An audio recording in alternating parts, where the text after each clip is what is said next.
Hello dear students, इस video में हम लेसन 3 MS पावर पॉइंट 2010 के एनिमेशन इफ़ेक्ट के बारे में पढ़ेंगे कि किस तरह से एनिमेशन इफ़ेक्ट वर्क करता है और क्या होता है एनिमेशन इफ़ेक्ट। तो बच्चों, हमने देखा है कि कंप्यूटर पर जब हम कोई इन्फॉर्मेशन का प्रेजेंटेशन करते हैं, कोई पिक्चर्स का स्लाइड शो देखते हैं, तो उसमें क्या होता है कि बहुत सारे आइडियाज़, कमेंट्स, सॉल्यूशन या सजेशंस जो होते हैं वो एक स्लाइड की फॉर्म में हमारे स्क्रीन पर मूव करते हैं। तो जब हमें अपने किसी डॉक्यूमेंट को, किसी प्रेजेंटेशन को कोई स्पेशल इफ़ेक्ट देना होता है ताकि उसका ऑडियंस पर अच्छा असर पड़े, उसका असर बढ़ाने के लिए तब हम पावर पॉइंट के इस स्लाइड शो फीचर को यूज़ करते हैं। एनिमेशन क्या होता है?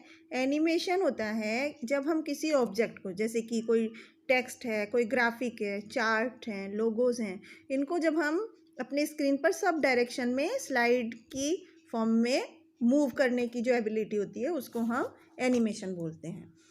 तो हम किसी भी टेक्स्ट को या ऑब्जेक्ट को अपने प्रेजेंटेशन में एनिमेट कर सकते हैं और उसमें हम बहुत सारे इफ़ेक्ट्स भी ऐड कर सकते हैं, जैसे कि हम साउंड इफ़ेक्ट डाल सकते हैं या कोई विजुअल इफ़ेक्ट डाल सकते हैं। मूवमेंट के साथ साथ हम उसमें कोई भी अपने टेक्स्ट या ऑब्जेक्ट में कोई भी साउंड या विजुअल इफ़ेक्ट उसमें डाल सकते हैं, ऐड कर सकते हैं। तो एनिमेशन हमारे लिए बहुत हेल्पफुल होता है जब हम किसी इम्पॉर्टेंट पॉइंट को हाईलाइट करना चाहते हैं, किसी इम्पॉर्टेंट पॉइंट्स को हम फोकस करना चाहते हैं, तब उसमें हम इस इफ़ेक्ट को यूज़ कर सकते हैं। तो उसके बाद इससे क्या होता है, हमारी जो इन्फॉर्मेशन का फ़्लो है वो भी कंट्रोल होता है और ये जो सुनने वाले हैं, जो देखने वाले हैं, उनके भी इंटरेस्ट को बना कर रखता है, उनको देखने में भी बहुत ज़्यादा अट्रैक्टिव लगता है, जिससे कि ये प्रेजेंटेशन लोग बहुत देखना इंटरेस्ट के साथ देखते हैं उस इन्फॉर्मेशन को। अब हम एनिमेशन इफ़ेक्ट कैसे अप्लाई करते हैं उसके बारे में पढ़ेंगे। सबसे पहले हमें अपनी प्रेजेंटेशन को खोलना होता है स्क्रीन पर। उसके बाद जो ऑब्जेक्ट हम एनिमेट करना चाहते हैं, मतलब मूवमेंट करना चाहते हैं अपनी स्क्रीन पर, उसको सेलेक्ट करते हैं और उसके बाद एनिमेशन टैब को चूज़ कर उसमें कस्टम एनिमेशन बटन को क्लिक करते हैं और कस्टम एनिमेशन टास्क पेन हमें फिर दिखाई देता है। उसके बाद हम ऐड इफ़ेक्ट बटन को क्लिक करते हैं तो एक ड्रॉप डाउन मेनू ओपन होता है जिसमें 4 ऑप्शंस होते हैं: एंट्रेंस, एम्फेसाइज, एग्जिट और मोशन पाथ। इसके बाद हम अपने जिस इफ़ेक्ट को हम चाहते हैं अपने एनिमेशन में ऐड करना, उस इफ़ेक्ट को हम सेलेक्ट कर लेते हैं उन चारों में से। तो फिर एक छोटा मेनू उसमें अपीयर होता है, दिखाई देता है, जिसमें से हम कोई भी ऑप्शन सेलेक्ट कर लेते हैं और अपने पावर पॉइंट को में वो इफ़ेक्ट अप्लाई कर देते हैं। तो पहले हमें ऑटो प्रीव्यू बॉक्स में चेक करना होता है कि पावर पॉइंट में वो ऑटोमेटिकली हमें दिखाई देता है कि प्रीव्यू, एनिमेशन का प्रीव्यू की एनिमेशन किस तरह से हमारा दिखाई देगा अप्लाई होने के बाद। तो फिर हम उसमें वो चेक कर लेते हैं। इसके बाद हम एडिंग ट्रांजिशन कैसे ऐड करते हैं? ट्रांजिशन क्या होता है? ट्रांजिशन जो स्लाइड्स का विजुअल इफ़ेक्ट है उसमें हम ऐड कर सकते हैं। तो ट्रांजिशन इफ़ेक्ट क्या होते हैं? जो मूवमेंट हम देखते हैं अपने स्क्रीन पर, स्लाइड चेंज होती है, एक स्लाइड से दूसरी स्लाइड में जब चेंज होता है तो उसके बीच का जो समय होता है उसे ट्रांजिशन बोलते हैं। तो हम देखते हैं कि ट्रांजिशन इफ़ेक्ट जो होते हैं वो एक स्लाइड से और बहुत सारी स्लाइड में हो जाता है। तो उसके लिए हमें कुछ स्टेप्स फॉलो करने पड़ते हैं, जैसे कि सबसे पहले हमें क्या करना है, हमें उस स्लाइड को सेलेक्ट करना है जिसको हम मॉडिफाई करना चाहते हैं, चेंज करना चाहते हैं। तो उसके लिए हमें एनिमेशन टैब पर क्लिक करना होगा। उसके बाद हमें जिस स्पीड में हम अपने ट्रांजिशन स्पीड चाहते हैं कि हमारा जो स्लाइड चेंज हो वो किस स्पीड में चेंज हो, उस स्पीड को सेलेक्ट करना होता है अपनी लिस्ट में से, ड्रॉप डाउन लिस्ट में से। और उसके बाद ड्रॉप डाउन एरो की सहायता से हमें ट्रांजिशन साउंड, और अगर कोई हम अपनी इफ़ेक्ट चाहते हैं चॉइस की साउंड में, वो भी हम उसमें से सेलेक्ट कर सकते हैं। उसके बाद हम माउस से क्लिक करके चेक बॉक्स पर अपना एडवांस में स्लाइड को मैनुअली चेक कर सकते हैं माउस को क्लिक करके। उसके बाद हमें ऑटोमेटिकली आफ्टर के ऑप्शन को क्लिक करना होता है, और यदि हम स्लाइड को एडवांस में ऑटोमेटिकली चेक करना चाहते हैं कि एक के बाद एक ऑटोमेटिकली स्लाइड आती रहे, तो हमें उसमें स्लाइड एडवांस टाइमिंग को भी चेक करना होता है, स्पेसिफाई करना होता है कि कितने टाइम बाद वो नेक्स्ट स्लाइड आए। उसके बाद हमें अप्लाई टू ऑल बटन को क्लिक करना होता है और अप्लाई द सेलेक्टेड इफेक्ट। जो जो इफेक्ट हमने सेलेक्ट किए, साउंड का इफेक्ट, ट्रांजिशन का इफेक्ट, वो सब इफेक्ट्स को हमें सेलेक्ट करके अपनी स्लाइड में अप्लाई करना होता है, जिससे कि सारे इफेक्ट हमारी करंट स्लाइड पर ही सिर्फ अप्लाई हों। तो बच्चों, इस तरह से हम अपने ट्रांजिशन इफेक्ट को स्लाइड को शॉर्टर व्यू देने के लिए भी यूज़ कर सकते हैं और एनिमेशन टैब ओपन करके और डिज़ायर्ड स्लाइड ट्रांजिशन इफेक्ट को हम सेलेक्ट करके अपनी हर एक स्लाइड को अलग इफेक्ट दे सकते हैं। इसके बाद हम सीखते हैं कि हम कैसे साउंड क्लिप्स को इंसर्ट करते हैं। तो म्यूज़िक या साउंड इफ़ेक्ट को हम पूरी तरह से ऐड कर सकते हैं अपने किसी नई डायमेंशन के साथ और किसी भी प्रेजेंटेशन में। तो हम साउंड को म्यूज़िक की फॉर्म में ऐड कर सकते हैं और कोई भी स्पेशल इफ़ेक्ट जो कि कुछ पॉइंट्स को इम्पोर्टेंस देने के लिए यूज़ किया जाता है, उस फॉर्म में भी हम उसको ऐड कर सकते हैं। तो म्यूज़िक या साउंड, उनको हम फाइल से ऐड कर सकते हैं और अपने कंप्यूटर पर सेव कर सकते हैं इंटरनेट पे, या अपने रिकॉर्डेड साउंड में, जैसे कि CD-ROM में हम उसको सेव कर सकते हैं। इसके बाद adding sound from A file, एक फ़ाइल से साउंड कैसे ऐड करते हैं। तो उसके लिए हमें कुछ स्टेप्स को फॉलो करना होता है। जैसे सबसे पहले हमें क्या करना है, उस स्लाइड को सेलेक्ट करके जहाँ पे हमें साउंड ऐड करनी होती है उस स्लाइड को सेलेक्ट करना है। उसके बाद इंसर्ट टैब को सेलेक्ट करके ड्रॉप डाउन एरो पर क्लिक करते हैं साउंड कमांड को मीडिया क्लिप्स ग्रुप से, और उसके बाद जो साउंड हम अपने फाइल में ऐड करना चाहते हैं, पॉपअप मेनू से उस साउंड को सेलेक्ट करते हैं। उसके बाद इंसर्ट साउंड का डायलॉग बॉक्स हमें दिखाई देगा। उसके बाद हमें साउंड फाइल को अपने कंप्यूटर पर लोकेट करना है और रिक्वायर्ड फाइल को सेलेक्ट करके ओके को प्रेस करना है। उसके बाद हमें दूसरा Microsoft Office PowerPoint dialog box दिखाई देगा कि how do you want to sound to start in the slide show, कैसे अब हम अपने साउंड शो में साउंड स्टार्ट करना चाहते हैं। तो उसके बाद हम ऑटोमेटिकली या जब हमें क्लिक करना है उस बटन को तब साउंड ऐड हो, उनमें से हम कोई भी ऑप्शन को सेलेक्ट कर सकते हैं जिस भी तरह से हम उसमें साउंड ऐड करना चाहते हैं। ऑटोमेटिकली ऑप्शन में साउंड अपने आप ही आना स्टार्ट हो जाएगी, जबकि स्लाइड शो में हमें दिखती रहेगी, जबकि व्हेन क्लिक्ड वाले में जब हम क्लिक करेंगे उसके ऊपर तब साउंड स्टार्ट होगी। इसके बाद नेक्स्ट स्टेप में हमें स्पीकर का एक छोटा सा आइकन हमें स्लाइड पर दिखाई देता है, तो जिस पर हम साउंड को डबल क्लिक करते हैं तो साउंड टूल आता है। तो हम उस प्रीव्यू बटन को ऑप्शन टैब से उसमें देख सकते हैं। तो कंटिन्यू प्ले और करने के लिए किसी भी साउंड को हमें स्पीकर के आइकन को स्लाइड पर क्लिक करना होगा और साउंड टूल मेनू खुल जाता है। तो उसके बाद हमें लूप अंटिल स्टॉप वाले ऑप्शन को सेलेक्ट करके साउंड ऑप्शन ग्रुप में से ऑप्शन टैब में से साउंड ऑप्शन ग्रुप को सेलेक्ट करना होगा। तो इस तरह से हम अपने प्रेजेंटेशन में साउंड को ऐड कर सकते हैं। अब हम choosing transitional sound effects, transitional sound effect को किस तरह से चूज़ करना है, उसके लिए हमें कुछ स्टेप्स फॉलो करने पड़ते हैं। हम कोई भी साउंड अपनी स्लाइड में ऐड कर सकते हैं जो कि बैकग्राउंड साउंड की तरह हमारे प्रेजेंटेशन में वर्क करेगी। उसके लिए हमें सबसे पहले एनिमेशन टैब को क्लिक करना है और उसके बाद ड्रॉप डाउन एरो से ट्रांजिशन साउंड पर क्लिक करके हमें अपनी जो साउंड हमें रिक्वायर्ड है उसको क्लिक करना होता है। उसके बाद प्रीव्यू बटन को क्लिक करके हम उसे सुनकर उसका इफ़ेक्ट पहचान सकते हैं और उसके बाद अप्लाई टू ऑल का बटन क्लिक करना है। उसके बाद स्लाइड शो को जब हम ओपन करते हैं टैब को, तो फिर हमें उसके बाद फ्रॉम बिगिनिंग वाला बटन क्लिक करना है। इससे क्या होगा, जब हमारी स्लाइड स्टार्ट होगी तो स्टार्टिंग से ही उसमें हमारा साउंड इफ़ेक्ट दिखाई देगा, सुनाई देगा। इसके बाद हम अपनी साउंड कैसे किसी प्रेजेंटेशन में ऐड कर सकते हैं।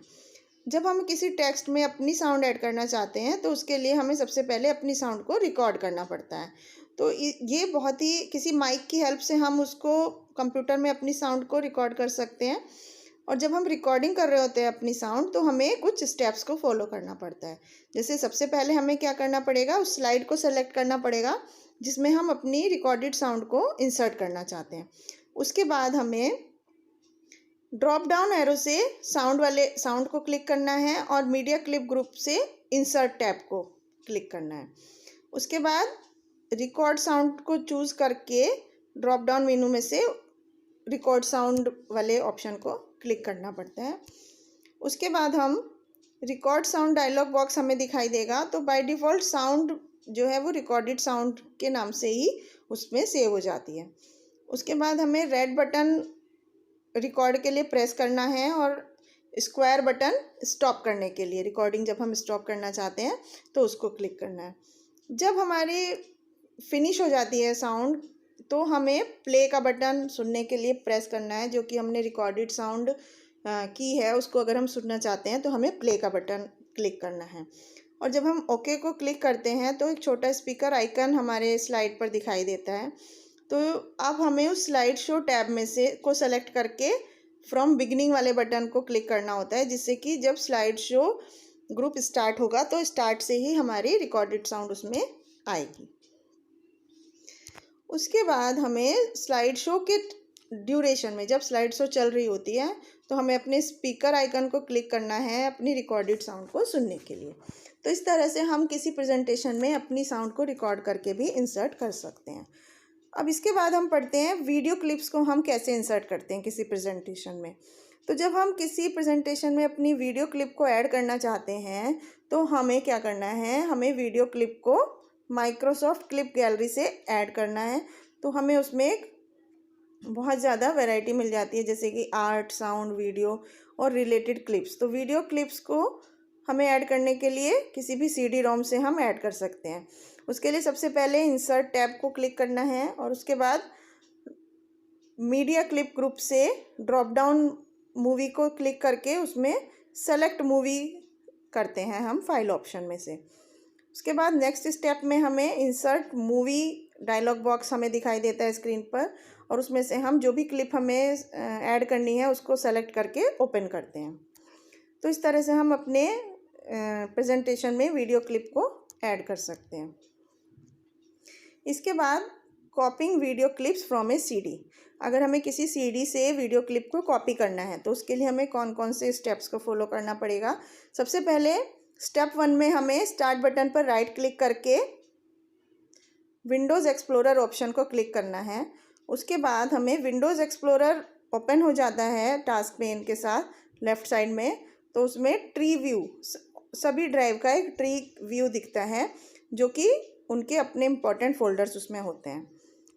उसके बाद डॉक्यूमेंट पर क्लिक करना है, डॉक्यूमेंट फोल्डर पर लेफ़्ट पेन में हमारा ये फोल्डर आता है, और फिर न्यू फोल्डर बटन को टॉप विंडो में से क्लिक करना है और फिर उसके बाद न्यू फोल्डर हमारे एक स्क्रीन पर दिखाई देता है और उसके बाद हम उसमें वीडियो क्लिप और एंटर का बटन प्रेस करते हैं और जो रिकॉर्डेड साउंड फाइल्स हैं वो भी इस एक्सटेंशन WAV के साथ उसमें आती हैं।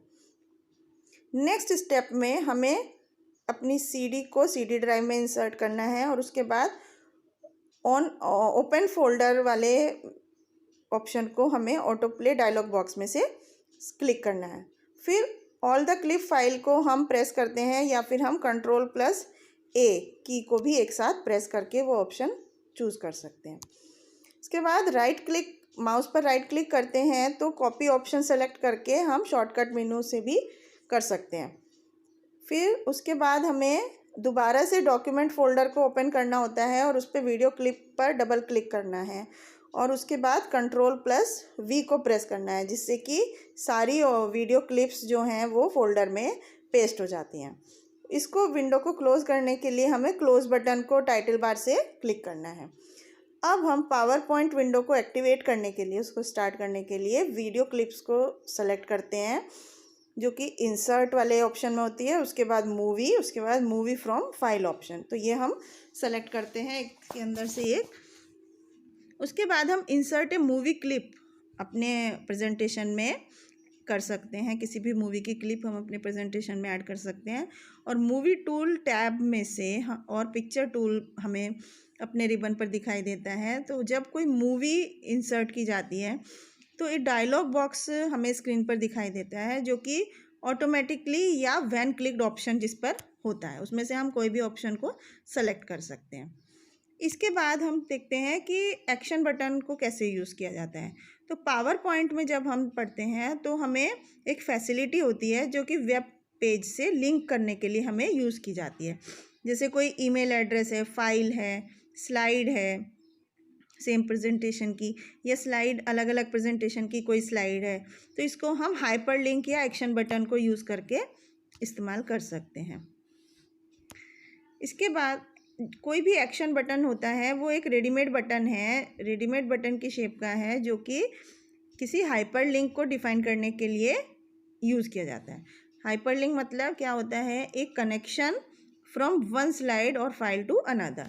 हाइपर लिंक एक फाइल या स्लाइड का दूसरी फाइल से कनेक्शन होता है, तो जो कि किसी हाइपर लिंक को एक प्रोग्राम रन करने के लिए चाहिए होता है।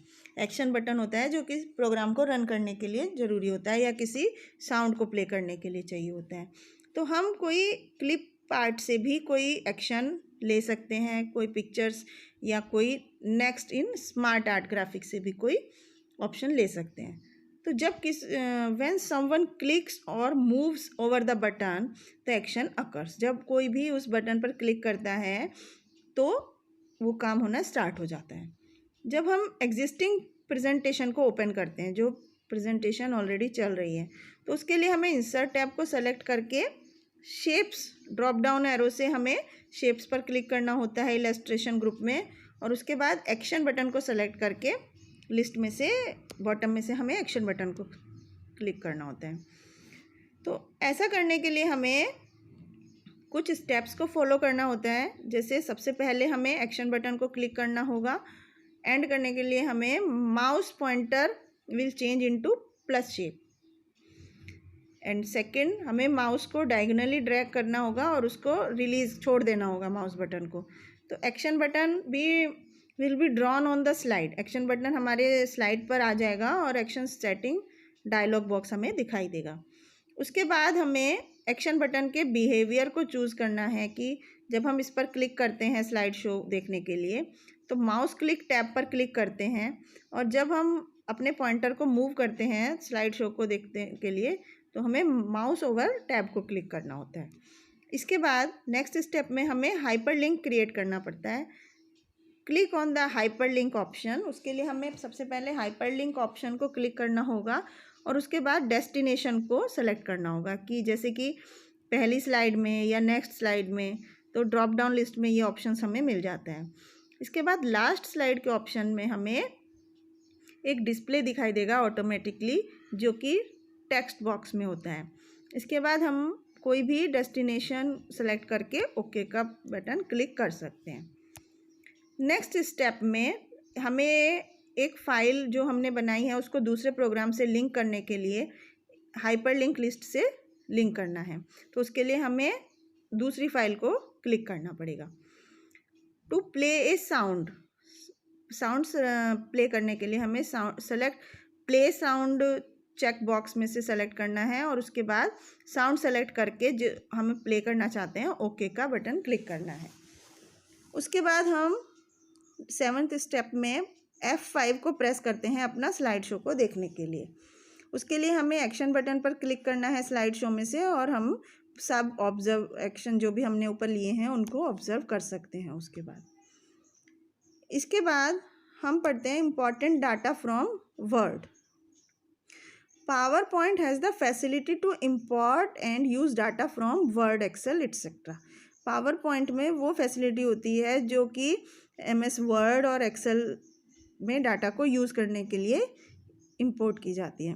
तो importing data saves your time and efforts. Importing data से क्या होता है, हमारा समय और मेहनत बचती है। तो ऐसा करने के लिए हमें कुछ स्टेप्स को फॉलो करना पड़ता है। तो पहला तरीके में हमें सबसे पहले फाइल मेनू को ओपन करना है, उसके बाद सब ऑल फाइल्स पर फाइल की टाइप बॉक्स में से सेलेक्ट करके ऑल फाइल्स को क्लिक करना है, और उसके बाद हमें वर्ड डॉक्यूमेंट को सेलेक्ट करके ओके को क्लिक करना है। या दूसरा तरीका है कि सबसे पहले हम आउटलाइन मेनू की आउटलाइन में से स्लाइड्स को क्लिक करें और उसके बाद वर्ड डॉक्यूमेंट को सेलेक्ट करके देख सकते हैं। तो इस तरह से बच्चों अब हम एक बार देखते हैं कि हमने इस लेसन में क्या क्या पॉइंट्स पढ़े। तो सबसे पहले एनिमेशन क्या होता है, किसी भी ऑब्जेक्ट जैसे कि कोई टेक्स्ट, ग्राफिक, चार्ट या लोगो को हम जब अपने स्क्रीन पर सभी डायरेक्शंस में मूव करते हैं स्लाइड्स में, तो उसको हम एनिमेशन बोलते हैं। एंड नेक्स्ट, साउंड को भी हम प्रेजेंटेशन में ऐड कर सकते हैं, या किसी किसी पॉइंट पर हम चाहें तो उसको ऐड कर सकते हैं साउंड को, और उससे प्रेजेंटेशन से क्या होता है, ऑडियंस को हम होल्ड कर सकते हैं, ऑडियंस का इंटरेस्ट अपनी प्रेजेंटेशन में बना कर रख सकते हैं। इसके बाद एक्शन बटन क्या होता है, एक रेडीमेड बटन है जिसको कि प्रेजेंटेशन में हम इंसर्ट कर सकते हैं, और ये एक हाइपरलिंक डिफाइन करता है।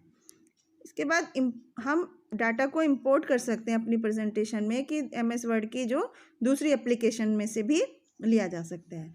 तो इस तरह से बच्चों हमने देखा कि इसमें हम किस तरह से पावर पॉइंट के अलग अलग फीचर्स के बारे में पढ़ते हैं, किस तरह से हम पावर पॉइंट में, स्लाइड शो में अलग अलग इफ़ेक्ट को यूज़ कर सकते हैं, साउंड ऐड कर सकते हैं, वीडियो क्लिप ऐड कर सकते हैं, और किस तरह से हम उनको अपनी प्रेजेंटेशन को और ज़्यादा इफ़ेक्टिव बना सकते हैं। तो बच्चों, ये था इस चैप्टर के बारे में। आशा है आपको समझ में आया होगा। Thank you.